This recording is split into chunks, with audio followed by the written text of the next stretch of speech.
there is literally so much information out there about this particular CD, this particular recording from the 70s, that it's almost impossible to drink it all in. It's quite ridiculous. There's so many reissues and so much information and so much. I suppose it's because it's a live record. The one I'm talking about is Deep Purple, made in Japan from 1972. Now this technically is the second live LP by the band. The first one coming out in 1969 when they recorded live with an orchestra. And so whether you could actually class that as a first live record or this is the first, doesn't really matter. There's a lot of debate on it, but to me, this is Deep Purple as I like them. This is the Deep Purple I want to hear. Not the concerto thing, this is where it's at for Deep Purple and live records. There's another one later called Made in Europe, which I've not heard, and to be honest with you, I probably won't hear, because to me I don't think you can beat this. I don't think it's possible to beat Made in Japan. The recording is excellent. It's engineered by Martin Birch, so an immediate stamp of quality there straight away.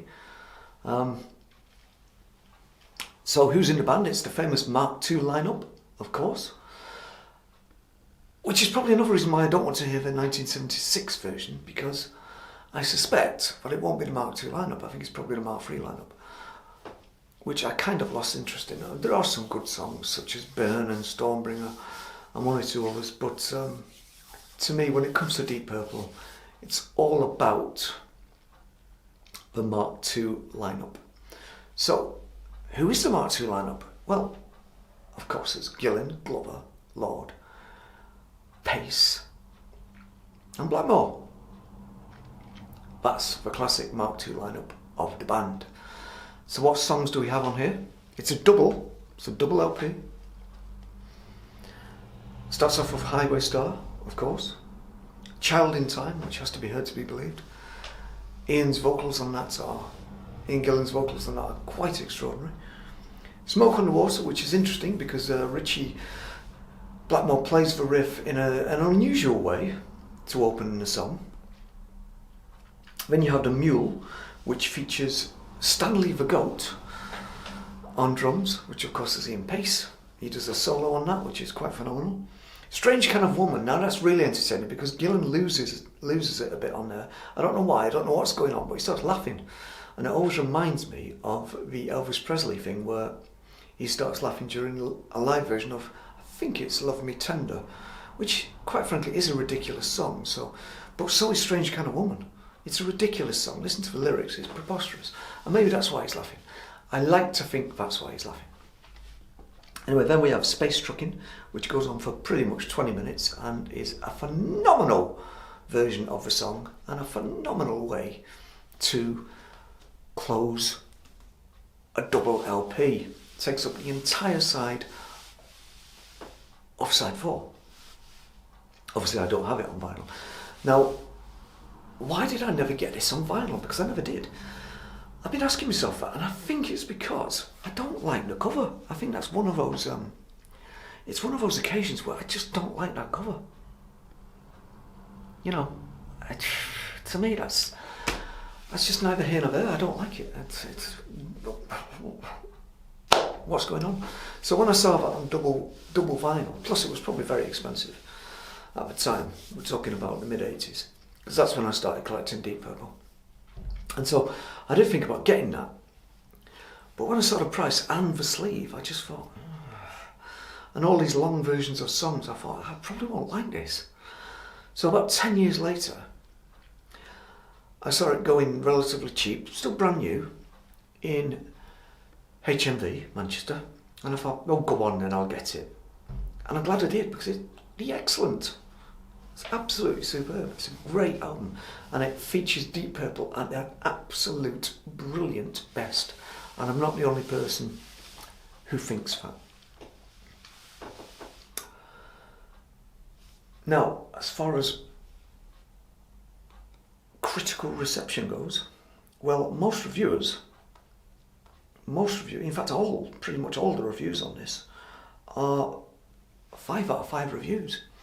People saying it's the best live album of all time as far as rock music goes. And I'd have to kind of agree with that. I still prefer one or two others rather than this, because I like a lot of crowd interaction, and there really isn't that. There's a lot of interaction between band players, which is unusual, so that's great. Blackmore and Gillan, they seem to be getting along famously on this. I don't know whether they're winding each other up or having a good time. It's difficult to say because you can't see the faces, obviously. But they seem to be getting on very well. Anyway, back to the critical reception. It's 5-star all the way. Everybody's loving it. Saying it's the greatest rock and roll album of all time. Live album. They're probably not wrong. They're probably not wrong. There is one or two others that I do prefer rather than this one, but I'm glad I bought it eventually, even though it was 10 years later from the time I first saw it. Very glad I bought it because it is superb. It's not something that I listen to a lot, but whenever I do hear it, I'm glad I heard it. I heard it the other night, and it just reminded me of just how good it is. And I'm glad I bought this particular version, which is the CD from the late 80s. It's not a remaster, it's not a remix, any of that, because it sounds absolutely superb. And I know for a fact that some of those remasters of this particular record sound a little bit too loud and a bit sort of compressed, and everything's in the middle. So this is not like that. It sounds tremendous. So if you can get a hold of it, I would highly recommend it. Now, as far as charts go, well, it did very well in Austria, #1, Germany, #1. This country, for some reason, only #16. Maybe they didn't embrace live albums. I mean, the band themselves didn't embrace this record that much. Some of the members liked it and some of them didn't, so it was kind of mixed between the guys themselves. In America, it got to #6. Japan only #14, which is a bit odd. So it did well on the continent. France, #3. So yeah, Europe seems to like it a little bit better than Britain. As far as absolute, what it actually sold, it's over 1 million. It's approaching 2 million copies worldwide, this thing sold. And I'm not surprised at all, because it is a great, really good live album. Whether it's my favourite or not, does it actually matter? It's still good. It's very good. I always enjoy listening to it, and as I say, this particular version sounds absolutely terrific.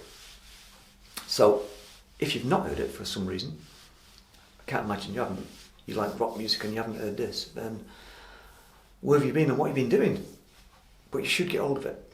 You absolutely should give it a listen, because in particular, if you can get hold of a vinyl or a late 80s CD version, they're the best. They're the best way to hear this. Not sure about the downloads and the remasters. They always sound a bit compressed to me. So, that is Deep Purple, made in Japan, from 1972.